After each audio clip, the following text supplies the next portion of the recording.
BNP বিভিন্ন জায়গায় ভুয়া ফ্যামিলি কার্ডের মাধ্যমে ভাতা দেওয়ার কথা বলে বাংলাদেশের প্রান্তিক মানুষকে ভুলভাবে বিভ্রান্ত করার চেষ্টা করছে।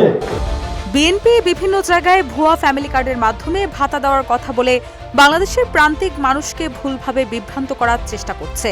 আমরা তরুণদের কার্ডের নামে ভাতা নয়, আমরা তাদের আত্মনির্ভরশীল করতে চাই, পরনির্ভরশীল করে রাখতে চাই না। 27 জানুয়ারি রাত 9:30টার দিকে কুমিল্লা টাউন হল মাঠে এনসিপি আয়োজিত সুশাসন, রাষ্ট্রীয় সংস্কার ও দুর্নীতিমুক্ত বাংলাদেশ গঠনের লক্ষ্যে দেশব্যাপী কর্মসূচির অংশ হিসেবে পদযাত্রা ও পথসভায় এসব কথা বলেন এনসিপির মুখপাত্র ও কেন্দ্রীয় নির্বাচন পরিচালনা কমিটির চেয়ারম্যান আসিফ মাহমুদ সজীব ভুঁইয়া। ভবিষ্যৎ হোক নিরাপদ, বিনিয়োগ হোক বিশ্বস্ত, আর আমার পছন্দ সল্ট বে। ওয়েলকাম টু সল্ট বে। বিএনপির উদ্দেশ্যে আসিফ মাহমুদ বলেন, ভোটাধিকার হরণ, প্রার্থীদের উপর হামলা ও নারীদের শ্লীলতাহানিকারী আওয়ামী লীগ পালিয়েছে দিল্লিতে। সেই একই পথে হাঁটলে আপনাদের ক্ষেত্রেও একই দশা হবে।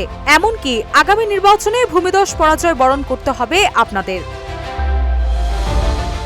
এ সময় তিনি কুমিল্লা বিভাগ সম্পর্কে বলেন, আওয়ামী লীগ কুমিল্লাকে বিভিন্নভাবে বিভিন্ন সময়ে বঞ্চিত করে রেখেছিল। আমরা যদি নির্বাচিত হই তাহলে 1 মাসের মধ্যে কুমিল্লাকে বিভাগ ঘোষণা করা হবে। ধানের শীষ, দাঁড়িপাল্লা, রিকশা যেখানেই ভোট দেওয়া হোক না কেন, গণভোটে অবশ্যই হ্যাঁ ভোট দিতে হবে উল্লেখ করে আসিফ মাহমুদ আরো বলেন, গণভোটে হ্যাঁ সিল দিতে হবে, তাহলে আওয়ামী লীগ ফিরে আসার পথ বন্ধ হবে।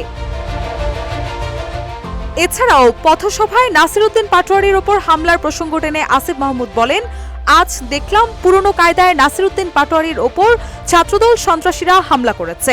আমরা স্পষ্ট করে বলতে চাই, ফ্যাসিস্ট আওয়ামী লীগের মতো আচরণ করলে জনগণ কাউকে ছাড় দেবে না।